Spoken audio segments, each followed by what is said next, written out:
ஹரே கிருஷ்ணா கிருஷ்ணா கிருஷ்ணா ஹரே ஹரே, ஹரே ராமா ராமா ராமா ஹரே ஹரே. குட்டி கதைகள் 540. இந்த கலியுகம் என்னும் இருள் சூழ்ந்த காட்டில் ஆன்மீக பாதைக்கு ஆன சிறந்த வழிகாட்டி ஆக வெளிச்சம் இட்டு காட்டும் பகவத்கீதை உண்மை உருவில் உள்ள முக்கியமான பதங்களை மட்டும் வரிசைப்படி காண்போம். 2.47 முழுமுதற் கடவுள் மற்றும் பரம புருஷ பகவான் ஸ்ரீ கிருஷ்ணர் கூறினார், உனக்கு விதிக்கப்பட்ட கடமையை செய்ய மட்டுமே உனக்கு அதிகாரம் உண்டு. ஆனால் செயல்களின் பலன்களில் உனக்கு அதிகாரம் கிடையாது. உனது செயல்களின் விளைவுகளுக்கு உன்னையே காரணமாக ஒருபோதும் நினைக்காதே. கடமையை செய்யாமல் இருக்க ஒருபோதும் பற்றுதல் கொள்ளாதே.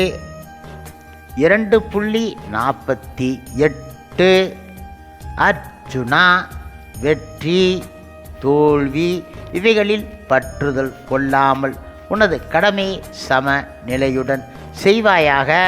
இது போன்ற சமத்துவமே யோகம் என அழைக்கப்படுகின்றது.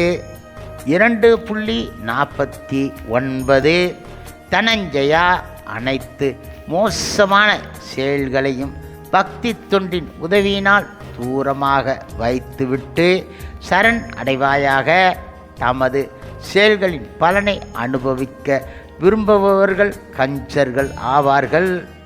2.50 பக்தி தொண்டில் ஈடுபட்டு இருப்பவன் இந்த வாழ்விலேயே நல்ல தீய செயல்களின் விளைவுகளில் இருந்து தப்புகின்றான். எனவே எல்லா செயல்களிலும் சிறந்ததான யோகத்திற்காக பாடுபடுவாயாக. 2.51 இவ்விதமாக பக்தி தொண்டில் ஈடுபட்டு சிறந்த முனிவர்கள் பக்தர்கள் பௌதிக உலகின் செயல்களின் வினைகள் இருந்து தங்களை விடுவித்து கொண்டு இருக்கின்றார்கள்.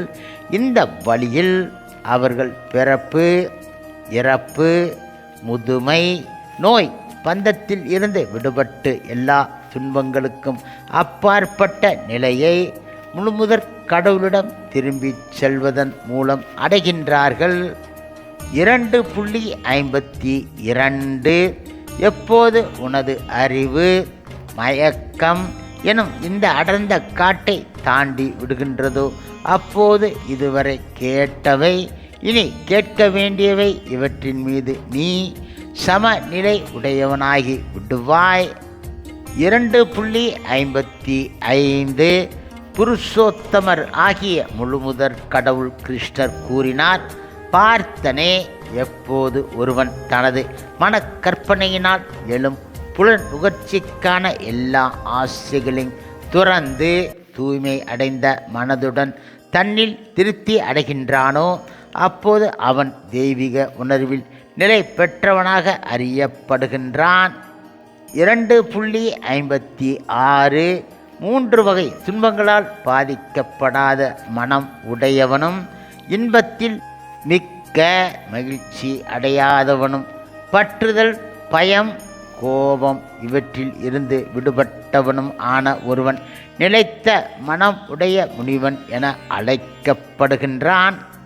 2.57 இந்த பௌதிக உலகில் எவன் ஒருவன் நன்மை தீமை இவைகளை அடையும் போது அவற்றால் பாதிக்கப்படாமல் அவற்றை புகழாமலும் இகழாமலும் இருக்கின்றானோ அவன் பக்குவ அறிவில் நிலை பெற்றவன் ஆவான். 2.59 இப்பொழுது உடல் பெற்ற ஆத்மாவை புலன் இன்பத்தில் இருந்து கட்டுப்படுத்தினாலும் புலன் நுகர்ச்சி பொருட்களுக்கான சுவை அங்கு இருக்கும். ஆனால் புலன் இன்ப ஈடுபாடுகளை உயர்ந்த சுவையினால் ஒழிப்பவன் தனது உணர்வில் நிலை பெற்று இருக்கின்றான். ஹரே கிருஷ்ணா கிருஷ்ணா கிருஷ்ணா ஹரே ஹரே, ஹரே ராமா ராமா ராமா ஹரே ஹரே. சில பிரபுபாதரின் சேவையில் இஸ்கான் பக்தர்கள்.